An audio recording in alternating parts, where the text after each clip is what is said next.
Maths கிளீனை தரும் 3 கட்டிகளுடனான Vim maths கட்டி ₹30 maths அமைப்புடன்.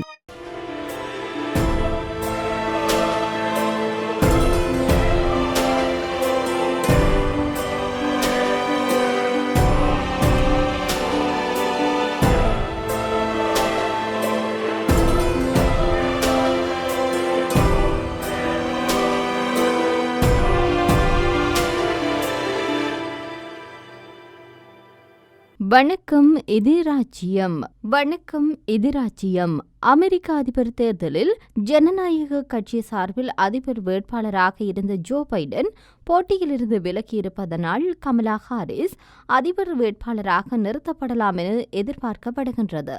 இது தொடர்பாக பேசிய அமெரிக்க முன்னாள் அதிபர் டொனால்ட் ட்ரம்ப் கமலா ஹாரிஸ் என்றால் எளிதில் வெற்றி பெற்று விடுவேன் என்று கூறியிருக்கின்றார்.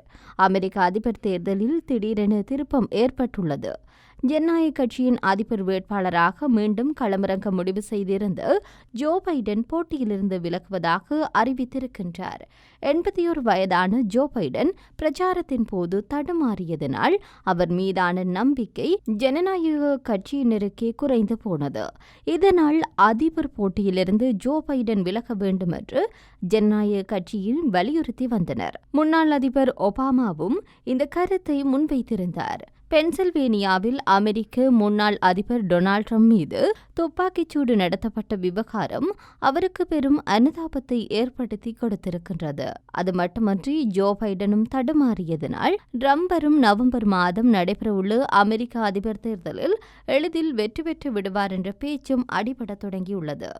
இதனால் ஜோ பைடன் அதிபர் வேட்பாளராக போட்டியிட்டால் வெற்றி நிச்சயம் கிடைக்காது என கருதிய ஜனநாயக கட்சியினர் அவருக்கு கடும் எதிர்ப்பு தெரிவித்து வந்தனர். ஆனாலும் தன்னுடைய முடிவிலிருந்து பின்வாங்க மாட்டேன் என்று கூறி வந்த ஜோ பைடன் திடீர் திருப்பமாக அதிபர் போட்டியிலிருந்து விலகுவதாக அறிவித்தார். இதனால் ஜனநாயக கட்சி சார்பில் அதிபர் வேட்பாளராக தற்போதைய துணை அதிபராக இருக்கின்ற கமலா ஹாரிஸ் அல்லது கிளாரி கிளின்டன் போட்டியிடலாம் என சொல்லப்பட்டது. ஆனால் ஜோ பைடன் வெளியிட்ட மற்றொரு எக்ஸ் பதிவில் கமலா ஹாரிஸை அதிபர் வேட்பாளராக ஆதரிப்பதாக அறிவித்திருக்கின்றார்.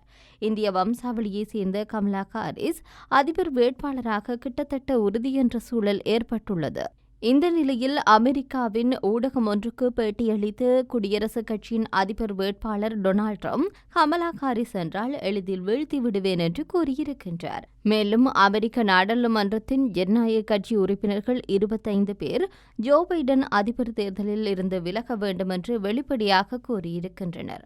இதனால் அடுத்தடுத்த எதிர்ப்பு கிளம்பிய நிலையில் கொரோனா தொற்று காரணமாக தன்னுடைய டெலாவர் இல்லத்தில் தனிமையில் ஓய்வு எடுத்து வந்த ஜோ பைடன் போட்டியிலிருந்து விலகும் முடிவை எடுத்திருக்கின்றார் என்று கூட சொல்லலாம். இது டொனால்ட் ட்ரம்புக்கு சாதகமாக அமையப் போகின்றதா? இல்லாவிடின் அமெரிக்க அதிபர் தேர்தலில் கமலா ஹாரிஸ் வெற்றி பெறுவாரா என்பதை பொறுத்திருந்துதான் பார்க்க வேண்டும். எனினும் அமெரிக்க ஜனாதிபதி தேர்தலில் வெற்றி வாய்ப்பு தமக்கு அதிகம் என நம்பும் டொனால்ட் ட்ரம்புக்கு மிச்சல் ஒபாமா அதிர்ச்சி வைத்தியம் அளிப்பார் என அஸ்பாரகஸ் ஜோதிடர் கணித்திருக்கின்றார். அதாவது அமெரிக்காவின் புதிய ஜனாதிபதியாக ஒரு பெண் பொறுப்பேற்பார் என்றும் அது கமலா ஹாரிஸ் அல்ல, மாறாக மிச்சல் ஒபாமா என அஸ்பாரகஸ் ஜோதிடர் என அறியப்படும் ஜெமிமா பாக்கிங்டன் கணித்திருக்கின்றார்.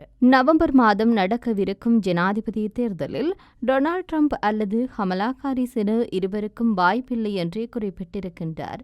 யாரும் எதிர்பாராமல் மிச்சல் ஒபாமா களத்திற்கு வருவார், டொனால்ட் ட்ரம்பிடமிருந்து வெற்றி வாய்ப்பை அவர் தட்டி செல்வார் என்று அவர் தெரிவித்திருந்தார். ஆகஸ்ட் மாதம் நடக்கவிருக்கும் கட்சி மாநாட்டில் அதிரடி திருப்பமாக மிச்சல் ஒபாமா ஜனாதிபதி வேட்பாளராக உத்தியோகபூர்வமாக அறிவிக்கப்படுவார் என்றும் அவர் கணித்திருக்கின்றார். இதனால் டொனால்ட் ட்ரம்பின் ஜனாதிபதி கனவு அத்துடன் முடிவுக்கு வரும் என்றும் அவர் குறிப்பிடுகின்றார். மேலும் ராணியாரின் மறைவு மட்டுமன்றி ஜோ பைடன் போட்டியிலிருந்து விலகும் முன்னரே அமெரிக்காவில் பெண் ஒருவர் ஜனாதிபதியாக பொறுப்புக்கு வருவார் என கடந்த வாரமே அவர் அறிவித்திருந்தார் என்பதும் குறிப்பிடத்தக்கது. இதேவேளையில் அமெரிக்க ஜனாதிபதி தேர்தலில் களம் காணவிருக்கும் தற்போதைய துணை அதிபரான கமலா ஹாரிஸ் தேர்தல் பரப்புரைக்காக நிதி திரட்டுவதில் வரலாறு படைத்திருக்கின்றார். கடந்த 24 மணி நேரத்தில் மட்டும் பல ஆயிரக்கணக்கான நன்கொடையாளர்களிடமிருந்து மொத்தமாக $81 மில்லியன் நிதி திரட்டப்பட்டுள்ளதாக தகவல் வெளியாகியிருக்கின்றது. அதாவது இந்திய ரூபாய் மதிப்பில் பார்க்கின்ற போது 677 கோடி என்று கூறப்படுகின்றது. இதில் பெரும்பாலானவர்கள் முதல் முறையாக இந்த தேர்தலுக்காக நிதி அளித்திருக்கின்றனர். மேலும் ஜனாதிபதி தேர்தலில் களம் காணும் எந்த ஒரு வேட்பாளரும் 24 மணி நேரத்தில் இந்த அளவிற்கு பெருந்தொகையை திரட்டியதில்லை என்றே தரவுகளின் அடிப்படையில் குறிப்பிடுகின்றனர். மொத்தமாக 3 அமைப்புகள் கமலா ஹாரிஸ் சார்பில் நிதி திரட்டியுள்ளது. 8,80,000 நன்கொடையாளர்களுக்கும் அதிகமானோர் நிதி அளித்திருக்கின்றனர். இதில் 60% 2024 தேர்தலில் முதன்முறையாக நிதி அளிப்பவர்கள் என்றே உறுதி செய்யப்பட்டுள்ளது. இந்த திடீர் எழுச்சி மற்றும் வரலாறு காணாத ஆதரவும் கமலா ஹாரிஸ் கட்டாயம் இந்த தேர்தலில் வெல்வார் என்ற நம்பிக்கையை அடித்தட்டு மக்களில் விதைத்துள்ளதை உணர்த்துவதாக தேர்தல் பரப்புரைக்கான செய்தி தொடர்பாளர் தெரிவித்திருக்கின்றார். ஏற்கனவே பலதரப்பு மக்கள் மற்றும் கூட்டணியிலிருந்து கமலா ஹாரிஸ் மீது நம்பிக்கை வைத்து ஆதரவு அளித்து வருகின்றனர். கமலா ஹாரிஸ் மீது குவியும் ஆதரவினால் டொனால்ட் ட்ரம்ப் தரப்பு அச்சத்தில் இருப்பது அவர்களின் தரமற்ற பரப்புரையே சான்று என்றும் குறிப்பிடுகின்றனர். இதனிடையே கமலா ஹாரிஸ் முன்னெடுக்கும் தேர்தல் பரப்புரைகளின் நிதி $250 மில்லியன் என அதிகரிக்கப்பட்டுள்ளதாகவும் தெரிய வருகின்றது. அடுத்த மாதம் நடக்கவிருக்கும் கட்சி மாநாட்டில் யார் வேட்பாளர் என்பது குறித்து அறிவிப்பார்கள் என்று கூறப்படுகின்றது. இருப்பினும் ஜோ பைடன் தேர்தல் களத்திலிருந்து விலகியுள்ள நிலையில் அந்த இடத்திற்கு கமலா ஹாரிஸ் முன்மொழியப்படுவார் என்றே தகவல் கசிந்திருக்கின்றது.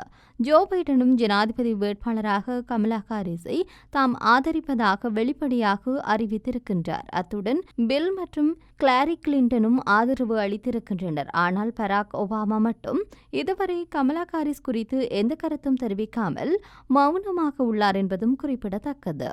இதேவேளையில் ஜேமனில் ஹவுதிகளுக்கு எதிராக அமெரிக்கா நடத்தி வரும் குண்டுவீச்சு தாக்குதலில் தோல்வியில் முடிந்திருக்கின்றது. ஹவுதிகள் இந்த தாக்குதலை தாக்குப்பிடித்ததோடு இஸ்ரேலிய பிராந்தியத்திற்குள் ட்ரோன்களை அனுப்பி தாக்குதலை நடத்தியுள்ளனர். இது அமெரிக்க வெளியுறவு கொள்கையின் பெரும் தோல்வியாக கருதப்படுகின்றது. ஹவுதி அமைப்பினர் 2023 அக்டோபரில் தொடங்கிய இஸ்ரேலிய பாலஸ்தீன மோதலில் பாலஸ்தீன ஆதரவு ஹமாஸ் அமைப்புடன் இணைந்து செயல்படுகின்றனர். இதன் விளைவாக இஸ்ரேலிய பிரதேசத்தை நோக்கி ஏவுகணை மற்றும் ட்ரோன்கள் தாக்குவதற்காக அனுப்பி வைத்திருந்தனர். இதற்கு பதிலடி கொடுக்கும் விதமாக இஸ்ரேலிய விமானப்படை ஏமனில் ஹோடைடா துறைமுகத்தை தாக்கியுள்ளது. இதில் குறைந்தது 6 பேர் உயிரிழந்திருக்கின்றனர். இந்த தாக்குதல் செங்கடல் பகுதியில் பதற்றம் அதிகரிப்பதற்கும் முழு அளவிலான மோதலுக்கும் வழிவகுப்பதற்கும் வாய்ப்பாக அமையப்பெற்றிருக்கின்றது. ஜூலை மாதம் 19ஆம் தேதி இஸ்ரேல் பிராந்தியத்தின் உள்ளே ஹவுதிகள் ட்ரோன் தாக்குதலை நடத்தியிருக்கின்றனர். இந்த தாக்குதல்கள் ஹவுதிகளுக்கு அடையாள வெற்றியாக கருதப்படுகின்றது. இதன் மூலம் ஹவுதிகளின் பலமும் அரசியல் செல்வாக்கும் உள்நாட்டிலும் பிராந்திய ரீதியாகவும் உயர்ந்து வருகின்றது. ஹவுதிகளுக்கு எதிரான 7 மாத கால அமெரிக்க தலைமையிலான நடவடிக்கை பெரும் பொருட்செலவை ஏற்படுத்தியுள்ளது. ஆனால் எந்த பலனையும் தரவில்லை. இந்த தாக்குதலினால் ஹவுதி தரப்பில் எந்த மாற்றமும் ஏற்படவில்லை. மேலும் செங்கடல் பகுதியில் கப்பல் போக்குவரத்து பாதிக்கப்பட்டுள்ளது. அமெரிக்கா மற்றும் அதன் கூட்டாளிகள் நடத்திய இந்த தாக்குதல்கள் எதுவும் ஹவுதிகளை முடக்கி நிறுத்தவில்லை. இதனால் செங்கடல் பகுதியில் கப்பல் போக்குவரத்து பாதிக்கப்பட்டு கப்பல் கட்டணம்தான் தாறுமாறாக உயர்ந்திருக்கின்றது. அமெரிக்க அதிபர் ஜோ பைடன் கூட இந்த தாக்குதல் பயனற்றவை என்று ஒப்புக்கொண்டிருக்கின்றார். ஆனால் இந்த தாக்குதலை நிறுத்துவதற்கு மறுத்திருக்கின்றார். ஹவுதி அமைப்பினருடைய தொடர்ச்சியான தாக்குதல்கள் மற்றும் அமெரிக்காவின் தோல்விகள் மத்திய கிழக்கு பகுதியில் ஒரு பெரிய போரை ஏற்படுத்தும் அபாயத்தை ஏற்படுத்தியுள்ளது. இந்த பிரச்சினைக்கு ஒரு தீர்வு காணப்படாவிட்டால் இந்த பிராந்தியத்தில் நீண்ட காலமாக அமைதி நிலவ வாய்ப்பே இல்லை என்று சொல்ல வேண்டும். இந்த ஒரு சூழ்நிலையில் அமெரிக்கா அதிபர் தேர்தலும் வந்திருக்கின்றன. என்னதான் நடக்கப் போகின்றது என்பதை பொறுத்திருந்துதான் பார்க்க வேண்டும். நன்றி.